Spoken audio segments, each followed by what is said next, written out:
So we oftentimes talk about new year, new me, and we get excited about the new year.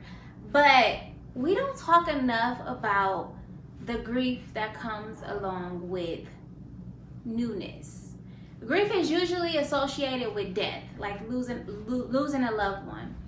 And I don't really hear too many conversations talking about the grief that comes along with this self-love journey, this healing journey, evolving, newness, growth. Grief is a part of that journey, and that's what we're going to talk about today. Because I have learned that evolving is part of the reason why evolving is so challenging is because of the grief that comes. Like, you grieve people that are no longer on a journey with you, not by death, but just by separation or breakups. And the grief of the old you, like stepping into a new you, a healed you, that means you're letting go of your trauma, you're letting go of the past, you're letting go of all of the things that have become your norm. And sometimes we get so caught up in survival mode that we don't even recognize the fact that we're in survival mode, or that we are carrying so much pain and trauma from our past and from our childhoods and from people and things that have occurred in our lifetimes. Like, because you get so caught up in surviving that you become blinded to the things that actually get in the way. And I think grief is one of those things. It's like, I was reading the book, The 12-Week Year, and the author talks about how it's like 3 different parts to the brain. And one of the parts of the brain, anytime you start something new or you step into like unfamiliar territory, it triggers like a danger warning, because it's something that's you're not used to. And so that's why, and he's explaining it way better than I am. I'm really jacking this up right now, but it makes sense to me. And so hopefully it makes sense to you, that like there's a part of our brain that when you step into new territory, a trigger warning goes off, because it's something that you're not used to. And I think it's like with babies, when they get ready, they're trying to walk, and they stand, and all of a sudden they get nervous because you see their face change, because it's like, oh shit, what is this? What am I doing? And sometimes they cry, sometimes they plop down, because it's scary. Like, taking that first step is scary. Stepping into something new is scary. Grieving the old you it's a part of the journey. Like, we've heard it before. It's like, I don't feel like myself, or I just feel off. And sometimes it's because you are growing, you're evolving, you're stepping into the new, and it's like, I don't even know who this new person is. And that's scary. That can be very scary, and sometimes people turn back. But I'm here to encourage you and inspire you to keep going, to keep moving forward, because there's someone waiting on the other side.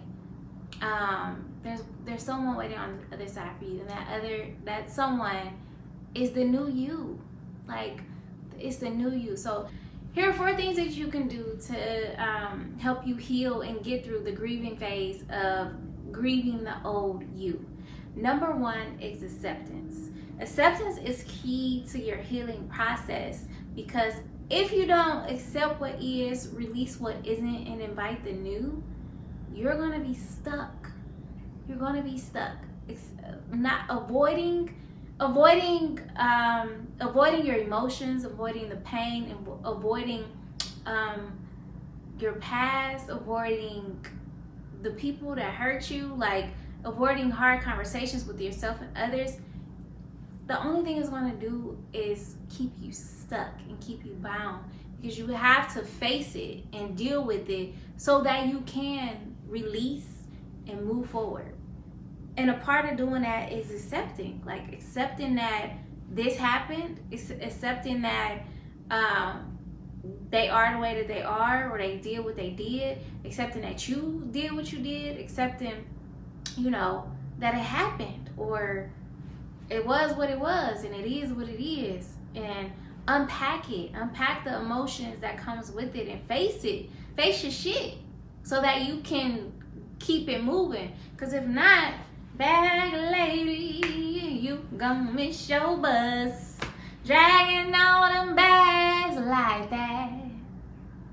That song is so real. It's like, if you continue to carry all the bullshit from your past, and if you continue to avoid the shit, like, it ain't gonna do nothing but slow you down and hold you back, and you're gonna continue the cycle of feeling stuck and wanting to live the life you love, and wanting to be the woman that you keep seeing yourself being, a woman or man you see yourself to be. You gotta face your shit, and it's okay. Everybody faces it. Everybody has their shit. It's okay. So the first thing that I'm suggesting for you to do is to practice acceptance. And some of the ways that you can practice acceptance is through journaling, because journaling gets your thoughts out on paper so that you can actually see your shit. Journaling, praying, ask God to help you, to soften your heart, to help you with accepting what is and what was, and to release what isn't, and to be inviting to the new. Yoga, I keep telling y'all, yoga helps you release the trauma that you store in your body. Meditation. These are some things that you can do to begin practicing acceptance, and affirmations. One of my affirmations on this journey, especially last year, because I dealt with a lot of grieving the old me last year, and that affirmation is, I accept what is, I release what isn't, and I am inviting the new. That is an affirmation that you can practice, you can say as well, or you can create your own affirmation, because you may not feel that way, or that may not be what you're dealing with. So you come up with your own affirmation if you don't like that one. But it doesn't matter what it is or what you do, but as long as you what method you use, but as long as you begin to learn how to practice acceptance. Okay, number 2 is acknowledgement. Acknowledging, and this goes hand in hand with acceptance, like acknowledging who you were in the past, acknowledging your emotions, acknowledging that acknowledging what happened. That it doesn't mean that you accept. I want to say this: acceptance does not mean that you agree with what happened or the results. Acceptance is saying it happened, acknowledging that it happened, so that you can let it go. So that's where I'm not saying that, oh, it's okay that that happened, or no, that's not what acceptance is. Acceptance is acknowledging that it happened as opposed to denying it. Because when you deny it, you still carry it with you. So number 2 is acknowledgement, just like acknowledging what it was, acknowledging your emotions that comes along with it. So with grief, it's like, and with the self-love journey, like I said before, it's not a one and done thing. It's going to keep coming up, and to like it's like building muscle. Like, you got to keep practicing the healthy things that help you relieve and release the trauma or the grief, and acknowledging what happened, acknowledging your emotions. This acknowledgement is mainly from where I'm coming from, is acknowledging your emotions, because there is some sadness, there's some anger, there's some hurt that comes along with grief. And if you try to avoid those emotions, it gets stored in the body, like, because it has to go somewhere. So when I practice yoga, and I talk about yoga sometimes, I talk about yoga often, is because yoga is really helpful for releasing those emotions, you know, unhealthy emotions and the trauma that's stored in our mind and in our bodies. And there are different poses that I find myself crying, like, or I find myself getting angry. I felt multiple emotions, different types of emotions during different yoga poses. And I've learned it's because the body stores trauma. And so even during those moments, I acknowledge what I feel. Like I acknowledge, oh, I'm hurt, I'm angry, I'm sad. I acknowledge it so that I can release it and move on. And that's the same thing that you gotta do. You gotta acknowledge you gotta not acknowledge the bullshit. Acknowledge it so that you can release it and continue. And it's a practice. Every time it rises up, acknowledge it and release it.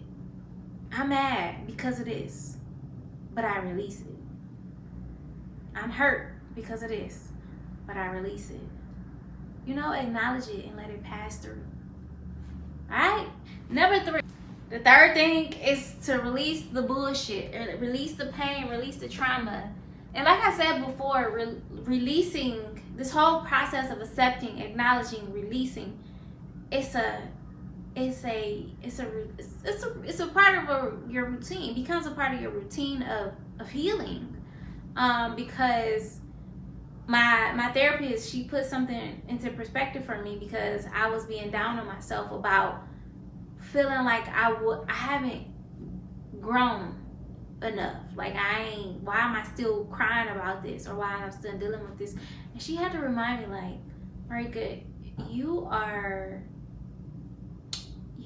healing through 20 plus years of generational trauma, generational curses, pain, etc.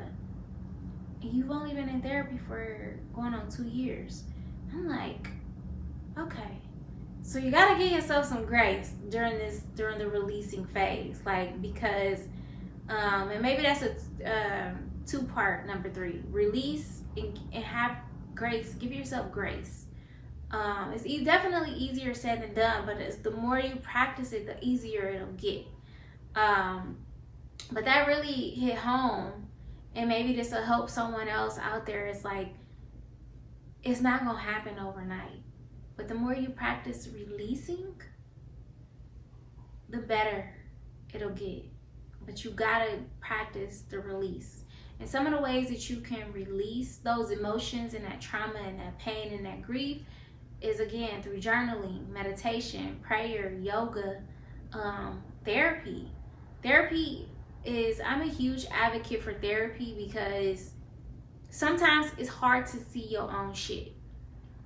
And sometimes it's hard to work through your own shit. Because I don't recall ever learning about emotional intelligence at home or at school. Like, I don't recall ever learning about, and that's the case for a lot of us, especially Black people.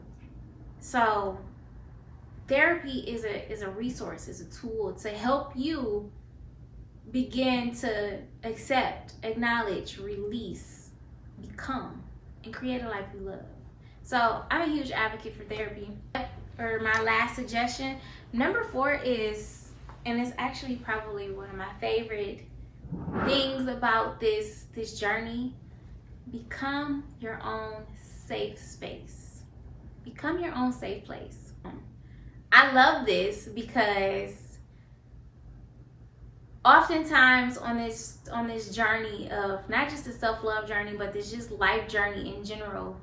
Well, self-love is a life journey, but we look to things and other people.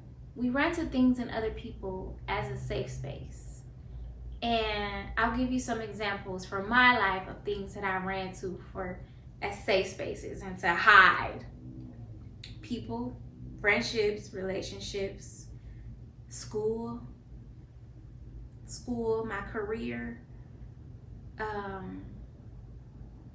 Those are just to name a few. Sometimes people use alcohol or drugs, or there's so many different things. Sex, what else? Money. There's so many different things that we as humans, we run to in order to feel safe and to create a safe space for ourselves, because that's how you hide from the pain or the trauma. And on this journey, I'm like, after realizing this and I being able to identify the places that I ran to for a safe space, it was so like calming. I heard, sis, now it's time for you to become your own safe space. And it just